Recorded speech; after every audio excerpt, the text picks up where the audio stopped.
Bienvenidos amigos a Platicandito con Héctor Mairena, este programa semanal de entrevistas que estamos transmitiendo por las redes sociales y en el que conversamos cada semana con distintas personalidades del mundo académico, del mundo político, sobre los principales acontecimientos y temas de la vida nacional. En esta oportunidad estaremos conversando con Uriel Pineda, consultor internacional de derechos humanos. Tiene una maestría en Derechos Humanos y es reconocido, pese a su juventud, como una autoridad en la materia. Bienvenido, Uriel, a Platicandito con Héctor Mairena. Gracias a ti por la invitación. El 19 de diciembre del año 2018, el régimen de Daniel Ortega expulsó de Nicaragua al Grupo Internacional de Expertos Independientes, que había llegado al país como resultado de un acuerdo entre la Comisión Interamericana de Derechos Humanos, la Secretaría General de la OEA y el propio gobierno de Nicaragua para investigar en el terreno lo que había acontecido en materia de derechos humanos entre los meses de abril, mayo, junio, julio y subsiguientes de ese año. El 21 de diciembre, 2 días después de haber sido expulsado de Nicaragua, el grupo dio a conocer un documentado informe en el que señala que el régimen de Daniel Ortega y Rosario Murillo cometió crímenes de lesa humanidad. Uriel, ¿cuál es el alcance de esta caracterización de la conducta represiva del régimen? Bueno, el crimen de lesa humanidad esencialmente es cuando un gobierno objetiviza a la población civil en sus ataques. Es decir, a un gobierno le es legítimo repeler un ataque de una guerrilla, le es legítimo repeler un ataque, una sublevación militar, pero no le es legítimo atacar a población civil que está desarmada. Y esa violación grave a derechos humanos se le conoce como crimen de lesa humanidad, que tiene dos elementos principales: el elemento de contexto, es decir, que exista una política, una estrategia gubernamental para atacar a población civil, y el segundo elemento ya son los diferentes tipos de delitos que se cometen, sean asesinatos, torturas, desapariciones, etcétera, pero se deben de cometer dentro de ese contexto de persecución por parte del gobierno de un país para que sea considerado un crimen de lesa humanidad. Los crímenes de lesa humanidad, Uriel, cometidos por los Ortega Murillo, son perseguibles por la justicia universal. ¿Podríamos ver alguna vez a Daniel Ortega y a Rosario Murillo detenidos, como fue detenido en octubre de 1998 Augusto Pinochet por el requerimiento de un juez español, Baltasar Garzón? Bien, aquí ocurren dos cosas. Dentro del consenso de Naciones Unidas, la autoridad competente para conocer sobre crimen de lesa humanidad, genocidio, crímenes de guerra sería la Corte Penal Internacional, pero esto requiere, digamos, la anuencia de los estados para que eso ocurra. Nicaragua no ha reconocido la competencia de la Corte Penal Internacional. La alternativa que existe es lo que se conoce como el principio de jurisdicción universal, en virtud del cual un estado ejerce su jurisdicción, actos de investigación, e inicia un proceso y puede imponer sanciones a una persona que ha sido señalada de graves crímenes contra la humanidad, ya sea genocidio, sea el crimen de lesa humanidad o los crímenes de guerra. Efectivamente, lo que se hizo en el caso de Augusto Pinochet es que el juez Baltasar Garzón de la Audiencia de España, de Real Audiencia de España, hizo un requerimiento a Inglaterra para extraditarlo y procesarlo por crímenes de lesa humanidad cometidos durante el régimen de Pinochet en los años 80 en Chile. Esa es una posibilidad, es un escenario posible al que se puede enfrentar Daniel Ortega eventualmente. ¿Qué experiencias nos podrías señalar sobre la aplicación del principio de jurisdicción universal? Efectivamente, en España hay dos precedentes latinoamericanos que corresponden a Centroamérica. El primero de 1999, donde un grupo encabezado por Rigoberta Menchú procuró que se juzgara a los crímenes cometidos en Guatemala entre el 78 y el 83. No tuvo, digamos, el mejor de los resultados, pero propició que en Guatemala se revirtiera la situación de impunidad que había respecto de esos crímenes. En el mismo país ibérico se encuentra otra causa del año 2008 contra la masacre de los jesuitas en El Salvador.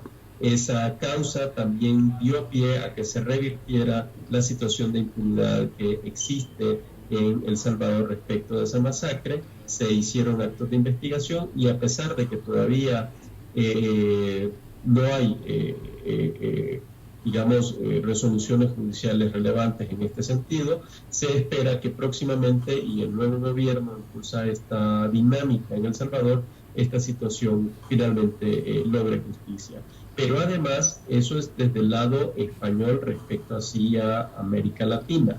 Pero en América Latina hay un precedente muy importante del año 2010 en Argentina, donde el Poder Judicial argentino inició un proceso por crímenes de lesa humanidad contra exfuncionarios del régimen de Francisco Franco en España. Entonces lo tenemos en dos direcciones. Por una parte, España creando presión en América Latina para que se dé pie a actos de investigación y procesos judiciales para restablecer el derecho de acceso a la justicia de las víctimas de estas violaciones a derechos humanos, pero por otra parte en América Latina también existe ese precedente que no podemos perder de vista, de manera tal de que esta situación es en dos direcciones.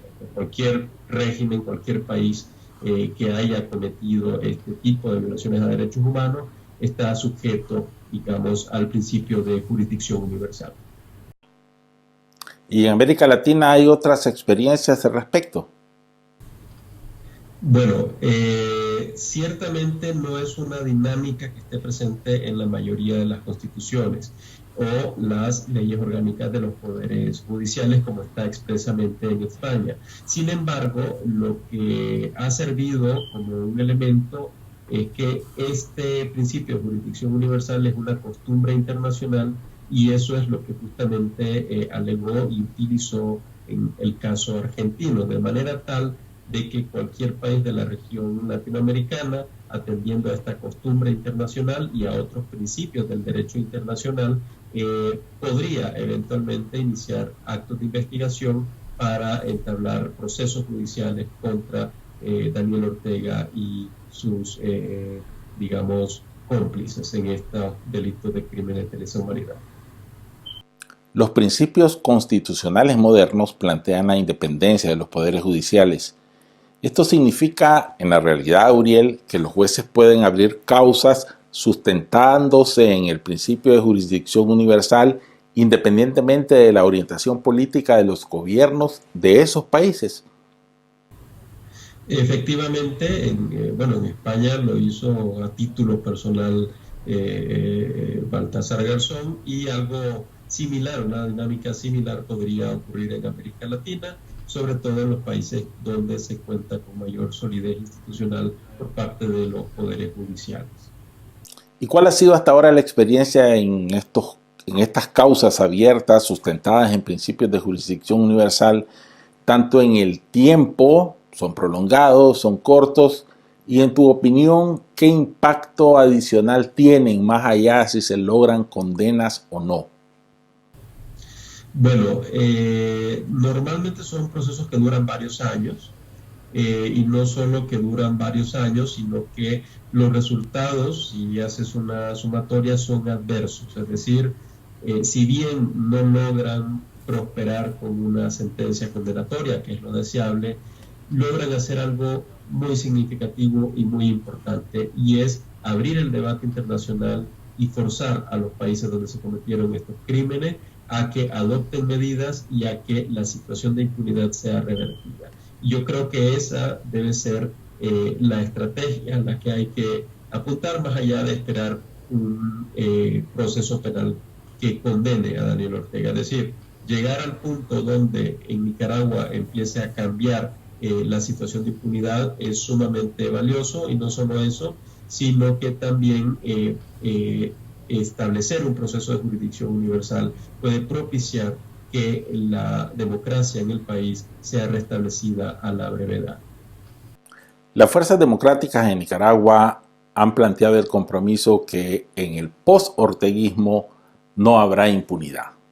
Y hay un concepto que también se ha manejado asociado al de justicia universal, que es el de justicia transicional.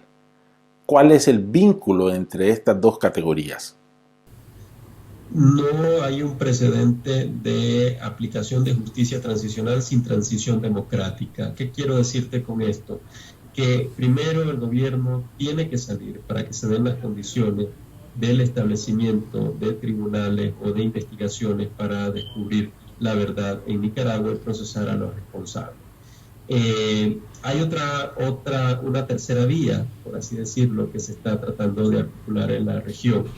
Te planteo el caso de Venezuela. Venezuela, a pesar de haber reconocido la competencia de la Corte Penal Internacional y haber ocurrido situaciones similares a las que están ocurriendo en Nicaragua, no ha tenido éxito en la Corte Penal Internacional, porque la Corte Penal Internacional está muy vinculada al contexto africano, que es muchísimo más grave que América Latina, ¿no? Por ejemplo, el caso de al-Bashir, que fue depuesto como presidente y se encuentra ahorita un régimen, digamos, militar, no ha sido entregado a la Corte Penal Internacional, pero se habla de que ha asesinado a más de 300.000 personas. Entonces, cuando ves esos contextos africanos, entendés que la dinámica de la Corte Penal Internacional es lenta, y esto ha orillado a juristas venezolanos a buscar una vía alterna, es decir, el establecimiento de un tribunal penal especial en la región latinoamericana para conocer los crímenes cometidos por la dictadura de Maduro. Algo similar o una suerte similar podríamos tener en Nicaragua, y esto sería una alternativa distinta a la jurisdicción universal. Un tribunal ad hoc de naturaleza internacional que pueda conocer esto. ¿Por qué? Porque para poder garantizar la justicia con las reglas de la justicia transicional en Nicaragua, necesitas que el gobierno salga, pero no solo que el gobierno salga, sino que todas sus cuotas de poder, digamos, desaparezcan para no boicotear cualquier proceso de acceso a la justicia de las víctimas en Nicaragua. La impunidad en Nicaragua está íntimamente asociada a la falta de independencia del Poder Judicial, a la falta de democracia. Efectivamente, digamos que la naturaleza de este tipo de jurisdicción penal internacional es complementaria. ¿Qué implica esto? Ante el colapso sustancial de los operadores de justicia en un país, tienen que activarse, pero el deber primario permanece en el Estado. Obviamente esto partiendo de la existencia de un poder judicial independiente con el cual Nicaragua no cuenta. Uriel, en tu opinión, ¿cuál debe ser el compromiso de la sociedad nicaragüense, de todos los sectores, en materia de derechos humanos para la Nicaragua post-Ortega? Yo creo que el contexto actual de Nicaragua y una eventual alternancia política nos brinda una gran oportunidad para generar consenso alrededor de los derechos humanos. Nicaragua tiene un rezago muy significativo en materia de derechos humanos, y en la medida que se actualice el catálogo de derechos humanos y se cumplan más compromisos internacionales en materia de derechos humanos, eso va a servir como un punto de consenso en el país para definir el rumbo del país. Es decir, ya no se va a valer que cualquier gobierno, cualquier fuerza política incluso establezca una agenda, sino que esa agenda tiene que estar atravesada, tiene que tener un elemento transversal sobre el cumplimiento de los derechos humanos.